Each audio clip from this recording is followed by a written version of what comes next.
Hello everyone, welcome back to my channel. आज हम SQL के कुछ एडवांस क्वेश्चंस सॉल्व करेंगे, एमसीक्यूज। तो आइए स्टार्ट करते हैं।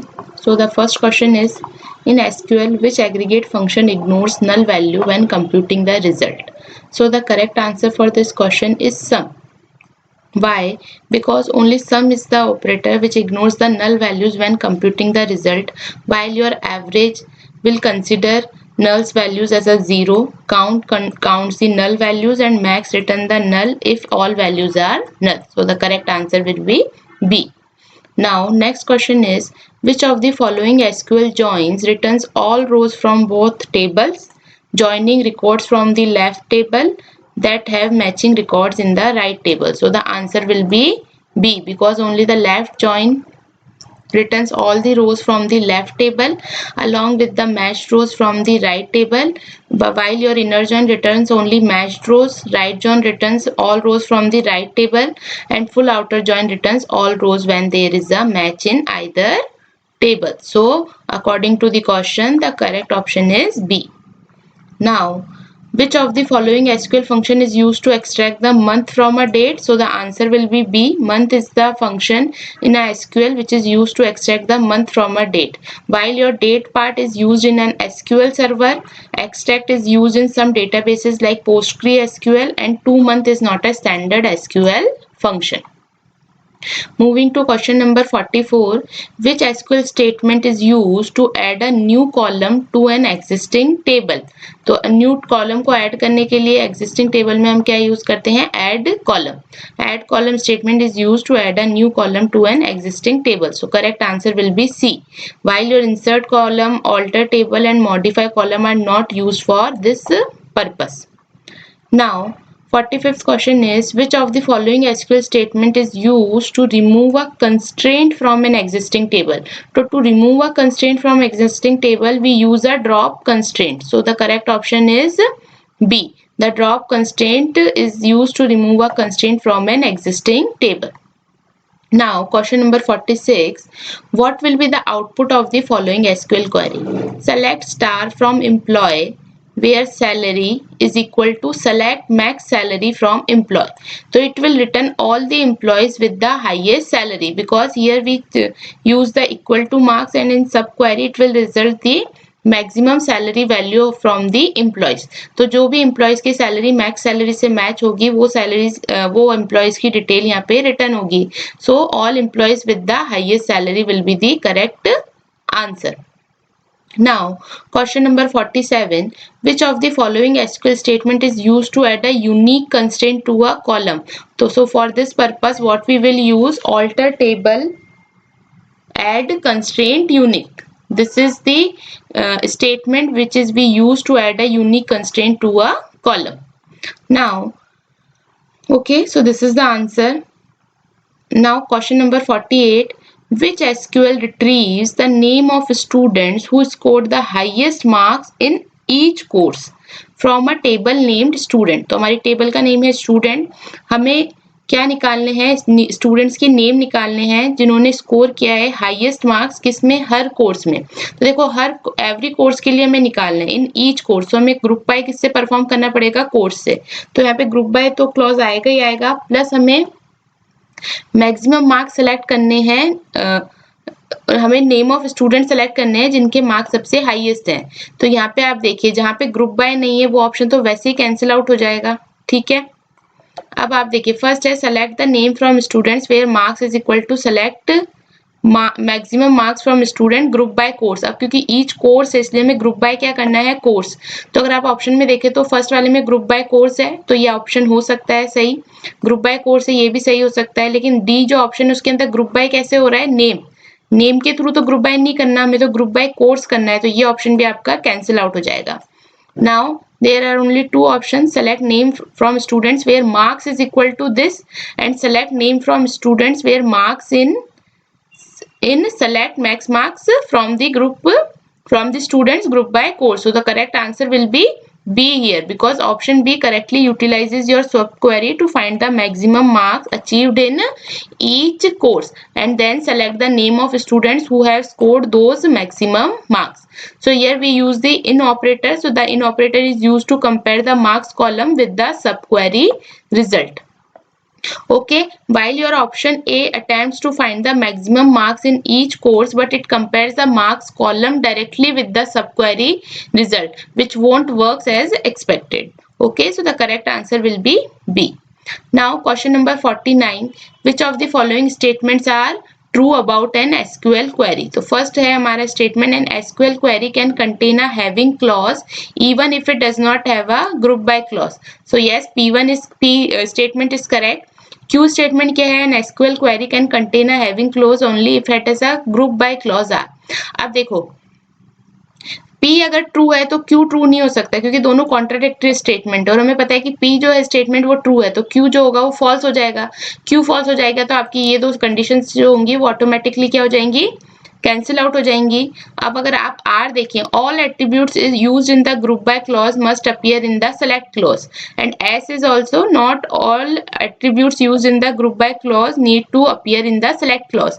Then R and S is also a contradictory statement. तो इन दोनों में से एक ही ट्रू हो सकता है. तो यहाँ पे हमें पता है कि S will be true. Why? Because not all attributes used in the group by clause need to appear in a select clause is the correct statement. That's why the correct answer will be P and S.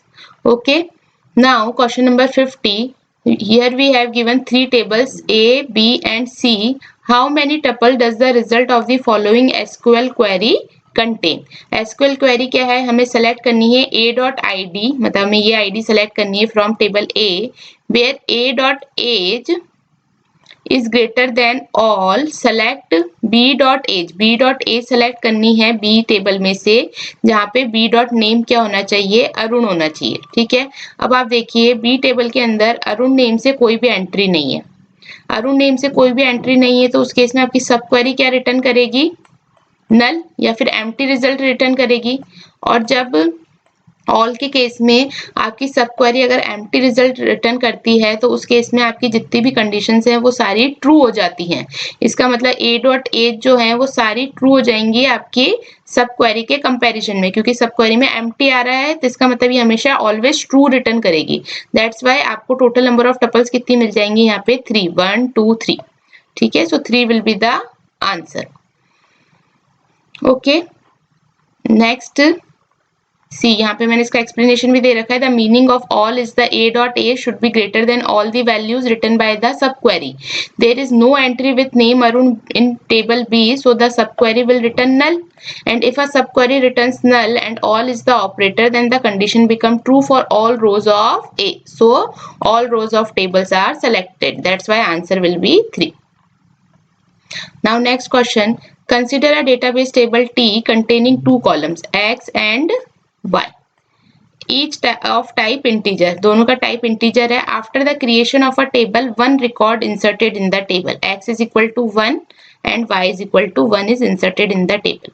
Let mx and my denote the respective maximum value of x and y among all the records in the table at any point of time. mx और my की value क्या है? जो भी maximum value होगी table में वो value mx और my रिप्रेजेंट करेंगे. Using the mx and my, new records are inserted in the table 128 times. Okay. तो mx और my की वैल्यूज को यूज करके हमने यहाँ पे 128 रिकॉर्ड्स की एंट्री की है. ठीक है. 128 रिकॉर्ड्स की एंट्री की है with x and y values being. यहाँ पे मतलब mx और my को यूज करके अगर हमें x में एंट्री करनी है तो हम यूज करेंगे फॉर्मूला mx + 1 और अगर y में एंट्री करनी है तो हम यूज करेंगे 2 into my + 1 respectively. It may be noted that each time after the insertion value of this will be change. Obviously it will be change क्योंकि आप जैसे जैसे नई एंट्रीज करोगे तो वैल्यूज आपकी mx और my की अपडेट होती जाएंगी क्योंकि आप यहाँ पे कुछ ऑपरेशंस परफॉर्म कर रहे हो जिससे कि आपको जो नई एंट्री है वो मैक्सिमम वैल्यू प्रोवाइड करेगी. So what will be the output of the following SQL query after the steps mentioned above are carried out. तो हमें क्या निकालना है? सेलेक्ट करना है y from table T. This is your table where x is 7. यानी हमें जो 7th एंट्री है जब हम 7th एंट्री परफॉर्म करेंगे उस केस में आपकी y की वैल्यू कितनी होगी, ठीक है, x इक्वल टू 7 पे। तो देखो हमें एंट्री करते हुए चलना है, तो mx प्लस 1 सेकेंड एंट्री के लिए जो x की वैल्यू कितनी हो जाएगी, mx प्लस 1, और यहाँ पे mx की क्या वैल्यू है 1, और my की वैल्यू अभी क्या है इनिशियली 1। तो mx प्लस 1 करोगे तो नेक्स्ट एंट्री मिल जाएगी जो कि 2 होगी, और y में क्या एंट्री हो जाएगी 2 into my plus 1, that means 2 into my, 2 into 1 plus 2 is 3। Now अब हमें ये कैसे कब तक करना है, जब तक कि हम 7 तक ना पहुंच जाए। तो नेक्स्ट एंट्री आपकी हो जाएगी 3, क्योंकि अब 2 बड़ा हो गया यहाँ पे है ना मैक्सिमम, तो mx अब आपके लिए ये बन गया 2 और my क्या बन गया 3, ठीक है। ये देखो ये हर बार इंसर्शन पे mx और my की वैल्यू भी चेंज होती जा रही है, और यहाँ पे क्या हो जाएगा 3 2 जा 6 प्लस 1 7। नेक्स्ट आपको वापस करना है कैलकुलेट, कब तक कैलकुलेट करना है, जब तक हम 7 तक ना पहुंचे। तो यहाँ हो जाएगा 4, 3 प्लस 1 इज 4 एंड 7 2 जा 14 plus 1 is 50। Okay, next 4 plus 1 is 5, ठीक है, mx की वैल्यूज अपडेट होती जा रही है यहाँ पे। 15 2 जा 30 plus 1 is 31। Next is 5 plus 1 is 6 and 31 2 जा कितना हो जाएगा 62 प्लस 1 कितना हो जाएगा आपका 63। Now x is equal to 6 plus 1 is 7 and here it is 2 3 जा 6, 2 6 जा 12, so 126 plus 1 is 127. So that's it. x is equal to 7 पे आपकी y की वैल्यू कितनी आ रही है 127. So answer will be 127. Okay. So next question is database table by name loan record is given below. Okay, loan record नाम से एक table है और हमें बताना है what is the output of the following SQL query. तो सबसे पहले हम टेबल देख लेते हैं। टेबल के अंदर हमारे एट्रीब्यूट्स क्या हैं, borrower, bank manager and loan amount.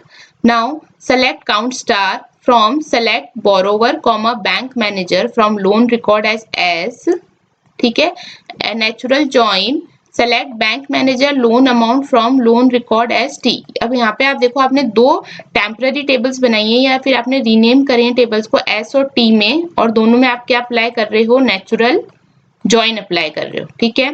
Plus S के अंदर आपने कौन से एट्रीब्यूट सेलेक्ट करे हैं, bank manager and borrower. Borrower और बैंक मैनेजर तो आपके किस में आ रहे हैं, एस के अंदर, ठीक है, और bank manager and loan amount आप किस में यूज कर रहे हो, टी के अंदर,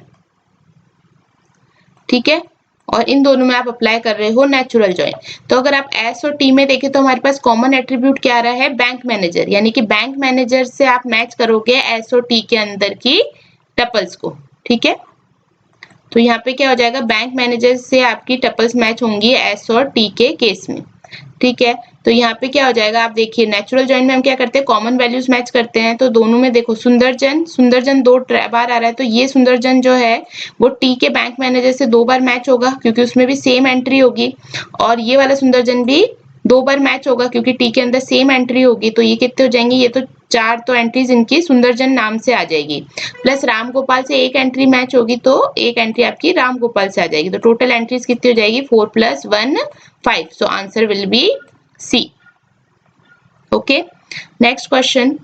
A relational schema for a train reservation database table is given below. Passenger and reservation is the table, and for passenger we have attributes PID, PName and age, and for reservation we have the attributes PID, class and TID. Okay, ये आपको values यहाँ पे tuples given है reservation और passenger table के लिए।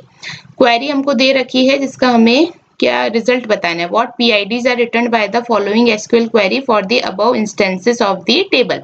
तो select PID from reservation where class is AC and exist, select star from passenger where age is greater than 65 and passenger.pid is equal to registration.pid। तो अगर आप पहले बाहर की क्वेरी देखें तो बाहर की क्वेरी में हमें क्या करना है, सेलेक्ट करनी है PIDs from reservation where class is AC। तो AC क्लास वाली कौन कौन सी हो जाएंगी हमारी PIDs, एक तो ये वाली आ जाएगी, फिर एक ये वाली आ जाएगी, देन 5 वाला आ जाएगा, सॉरी ओके, देन आपकी ये 5 वाली आ जाएगी एंड 3 वाली आ जाएगी। तो आपके पास कौन कौन सी PIDs आ जाएंगी इस केस में, 0 1 5 एंड 3। अब हमें एंड ऑपरेशन परफॉर्म करना है, बेसिकली एंड बोले हैं इंटरसेक्शन, तो एक तो हमें पीआईडीज ये मिल गई। दूसरी पीआईडीज हमें चेक करनी है, select star from passenger where age is greater than 65। तो 65 से ग्रेटर देन एक्स की हमारे पास 3 टपल्स हैं, 66, 67 एंड 69, और इनकी पीआईडीज जो है वो मैच होनी चाहिए आपकी रिजर्वेशन डॉट पीआईडी से।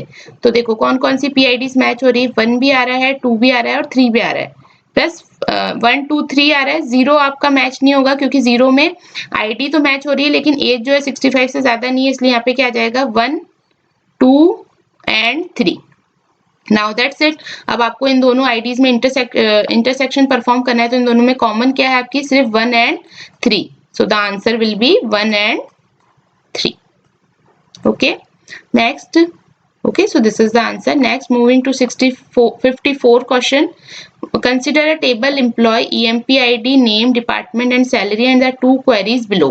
Assume that the department 5 has more than one employee and we want to find the employees who get the higher salary than anyone in the department 5. So which one of the statement is true for any arbitrary employee table?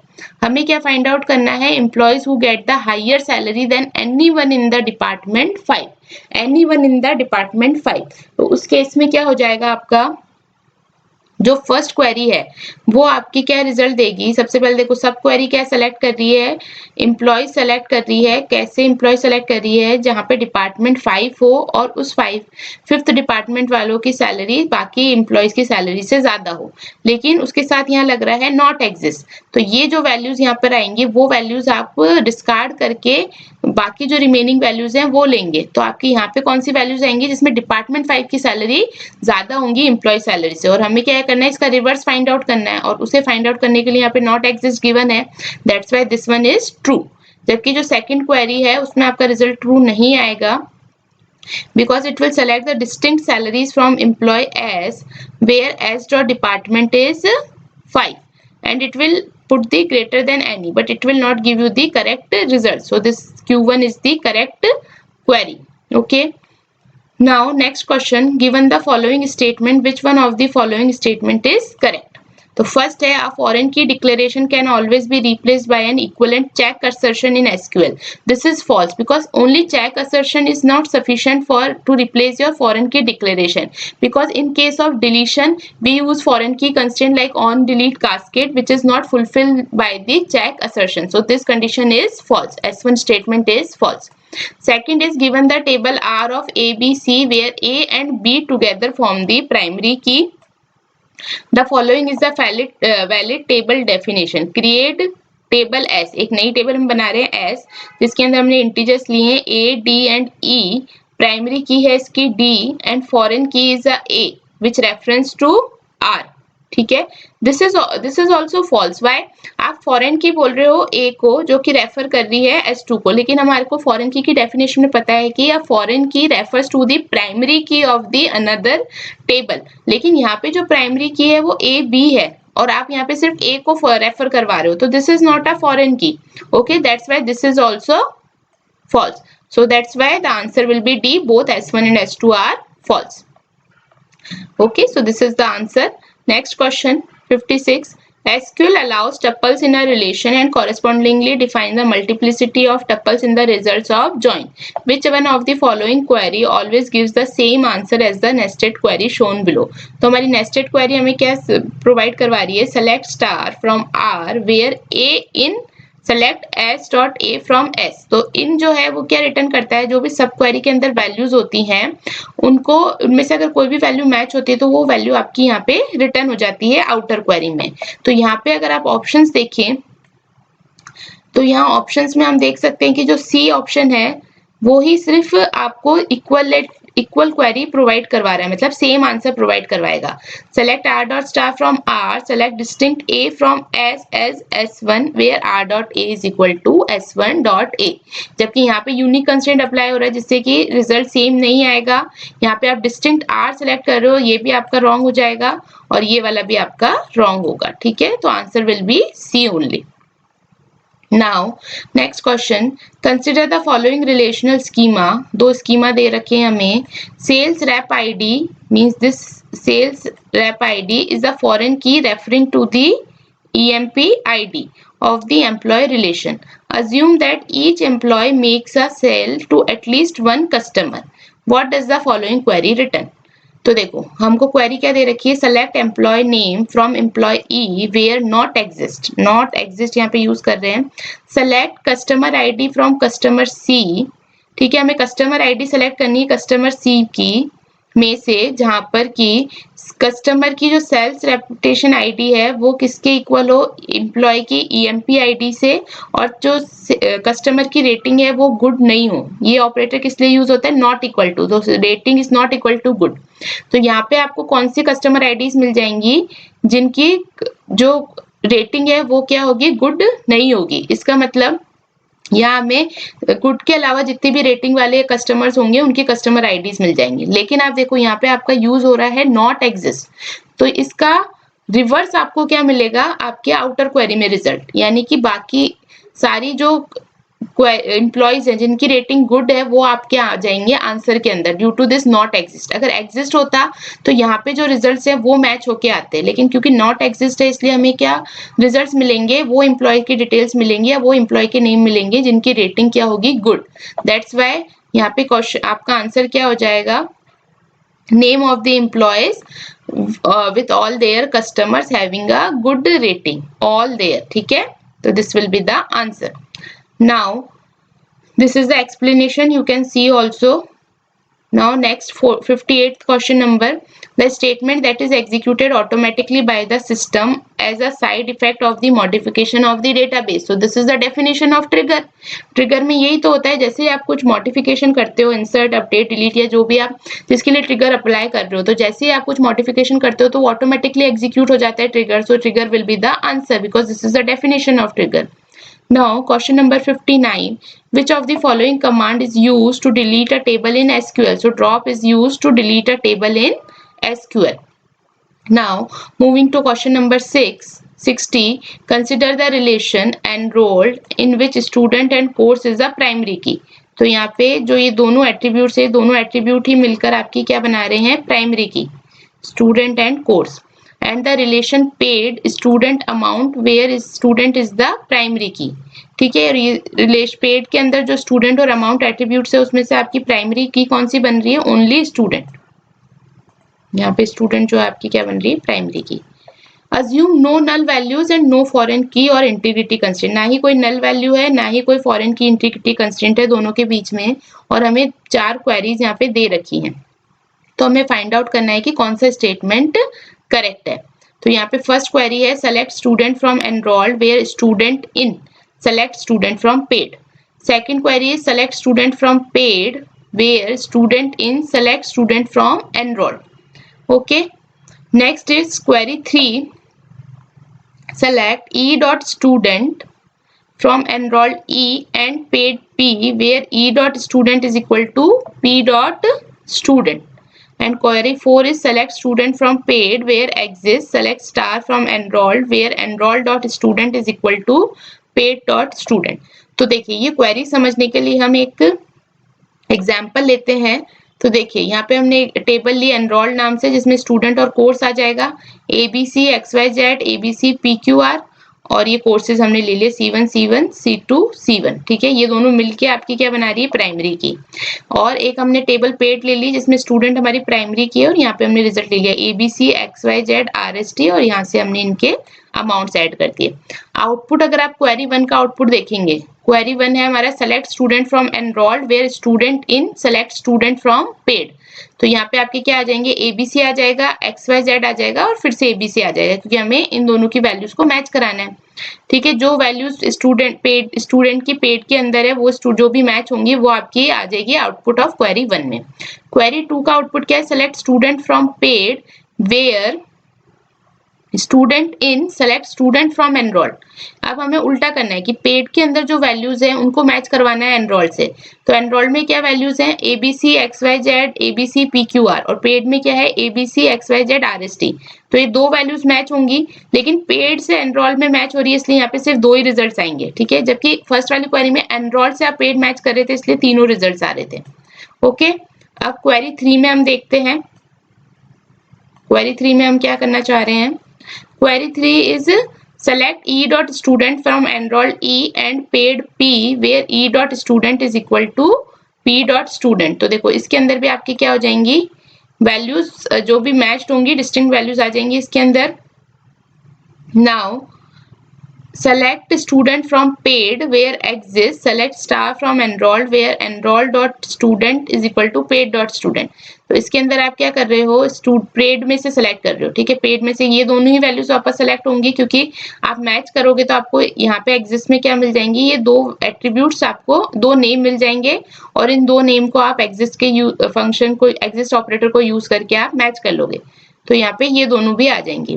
तो देखो query 2, query 3 और query 4 का answer same आ रहा है, ठीक है। But query 3 जो है कई बार आपको रिपीटेटिव स्टूडेंट्स भी रिटर्न कर सकती है बिकॉज स्टूडेंट इज नॉट अ की इन अ रिलेशन एनरोल्ड। इसके अंदर स्टूडेंट जो है वो की नहीं है, तो ये पॉसिबिलिटी हो सकती है कि क्वेरी 3 जो है आपको कुछ रिपीटेटिव रिजल्ट्स भी रिटर्न कर सके। That's why query 2 and query 4 return identical row sets for all databases, but there some exist databases where query 1 and query 2 return different row sets। Okay, that's why B is the correct answer।